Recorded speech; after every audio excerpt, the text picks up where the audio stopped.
انہوں نے کہا کہ نوح تم نے ہم سے جھگڑا تو کیا اور جھگڑا بھی بہت کیا، اب اگر تم سچے ہو تو جس چیز سے ہمیں ڈراتے ہو وہ ہم پر لا نازل کرو۔ نوح نے کہا کہ اس عذاب کو تو اللہ ہی چاہے گا تو نازل کرے گا، اور تم اللہ کو کسی طرح ہرا نہیں سکتے،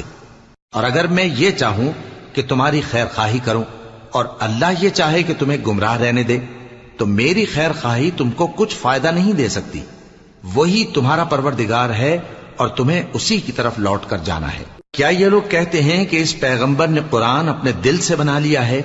کہہ دو کہ اگر میں نے دل سے بنا لیا ہے تو میرے گناہ کا وبال مجھ پر، اور جو گناہ تم کرتے ہو اس سے میں بری الذمہ ہوں۔ اور نوح کی طرف وحی کی گئی کہ تمہاری قوم میں جو لوگ ایمان لا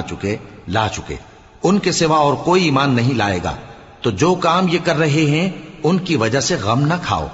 اور ایک کشتی ہمارے حکم سے ہمارے سامنے بناؤ، اور جو لوگ ظالم ہیں